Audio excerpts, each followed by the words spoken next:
네, 저는 지금 광화문 인근 단식농성 청망에 나와 있습니다.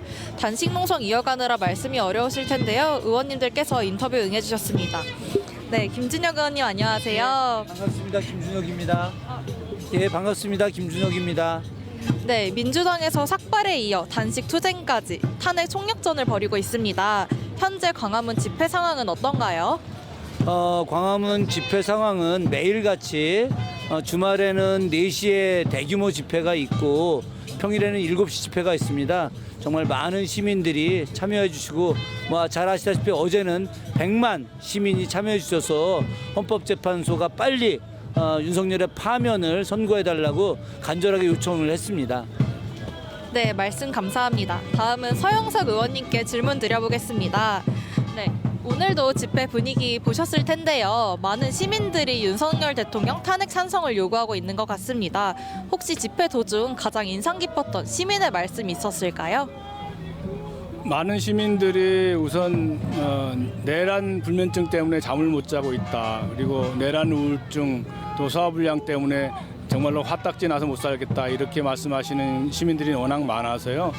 헌법재판소가 빠른 시일 안에 파면에 대한 인용을 해야 되겠다 이런 생각을 갖게 했습니다. 그래서 시민들이 이런 더 이상 이런 내란 증후군에 시달리지 않게 하는 것은 만병통치약은 파면이다 이렇게 말씀하시는 것이 인상 깊었습니다. 네. 네, 말씀 감사합니다. 위성군 의원님께 질문 드려보겠습니다. 헌법재판소 탄핵심판 결론이 최장기로 늦어지고 있는데요. 이에 따라 국민적 분열이 지속되고 있습니다. 서둘러서 선고를 내려야 되지 않을까요? 언제쯤으로 선고 예상하십니까? 네, 저는 내일 당장 돼야 된다고 생각을 합니다. 왜냐하면 사회자님도 말씀하셨듯이 이게 장기화되면서 국민들의 불안과 또 경제적 상황이 매우 안 좋아지고 있습니다. 그래서 이 극단적 상황을 더 대치하게 놔두는 건 헌법재판소의 의무 위반이라고 생각합니다. 명백하게 이제 윤석열에 대한 파면을 해야 되는 것이 명백한 사실로 드러나 있기 때문에 좌고우면하지 말고 헌법재판소는 빨리 심판을 해야 된다 이렇게 말씀을 드리고 싶습니다. 네, 말씀 감사합니다. 박수현 의원님께도 질문 드려보겠습니다. 이제 헌법재판소 탄핵 심판 선고 관련한 질문인데요. 일각에서는 헌재가 만장일치를 위해 고심 중이라는 분석도 나오고 있습니다. 이 만장일치가 어느 정도로 중요할까요? 그러니까 지금 방금 질문하셨듯이 이 탄핵 결정 이후에 대한민국의 통합과 또 앞으로 한 힘으로 나가기 위한 여건들이 필요할 텐데 만약에 이것이 만장일치가 아니라면 또다시 지금 그 불복에 대한 여러 가지 꼬투리를 잡고 있는 윤 대통령 측이나 국민의힘 측에서 또 그걸 가지고 또 많은 또 분란을 일으킬 가능성이 있어요. 그래서 만장일치 인용을 그리고 대통령 파면을 저희는 확신하고 있지만 그렇기 때문에 그런 그 이후를 대한민국을 생각해서라도 이 문제는 분명하게 만장일치여야 된다. 그러나 그것 때문에 하는 것이 아니라 온 국민이 12월 3일 날 지켜본 그 내란의 밤 온 국민이 증인인데 어떻게 만장일치가 안 나올 수 있겠습니까? 만장일치를 확신합니다. 네, 답변 감사합니다. 민영배 의원님께 질문 드려보겠습니다. 이제 윤석열 대통령의 탄핵 심판을 앞두고 6개 기관에 대한 신뢰도를 조사했는데요. 그 결과 검찰의 신뢰도가 26%로 가장 낮은 것으로 나타났습니다. 이제 어느 부분이 영향을 미쳤다고 생각하십니까? 지난 30년 동안 해온 못된 짓의 결과죠. 그러니까 검찰이 대한민국에서 초과 권력을 가장 많이 누린 집단이거든요.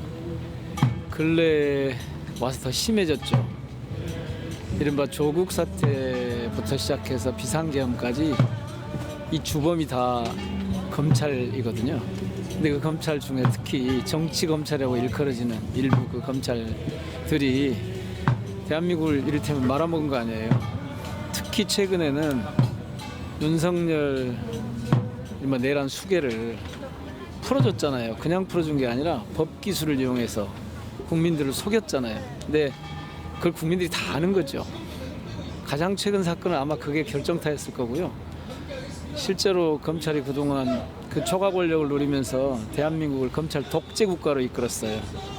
거기에 대한 국민들의 평가겠죠. 지금 앞으로 당분간 검찰의 확실한 개혁이 이루어지지 않는 한 이 꼴찌는 면할 방법이 없을 겁니다. 아마 이번 상황이 지나고 나면 검찰을 확실히 해체해야 될 겁니다. 그 다음에 가서 검찰은 비로소 평가를 받느니 마느니 얘기할 거예요. 아마 평가를 하든 말든 앞으로는 이 상황의 주범이 검찰인 걸 다 알기 때문에 늘 꼴찌할 겁니다. 네, 말씀 감사합니다. 마지막으로 윤종호 진보당 의원님께도 질문 드려보겠습니다. 오늘이 이제 탄핵 심판 전 마지막 주말 집회가 될 가능성이 높은데요. 이곳 광화문에서 탄핵 찬성 집회에 참석한 이제 참가자들에게 한마디 부탁드립니다. 네, 우리 탄핵 심판하자고 몰려오신 강화문 광장에 오신 국민 여러분, 우리 위대한 국민이 반드시 저는 승리하리라고 확신합니다. 헌법재판소 판결 8대0으로 확실하게 제압하고 새로운 대한민국을 만드는데 이번 주말 집회에 힘을 모아 주십시오. 우리 국민이 주인입니다. 반드시 승리할 것입니다. 감사합니다. 네, 6분 모두 말씀 감사합니다. 단식 투쟁하느라 건강 잘 챙기시길 바라겠습니다. 감사합니다. 네, 지금까지 광화문 현장에서 뉴스토마토 김유정이었습니다.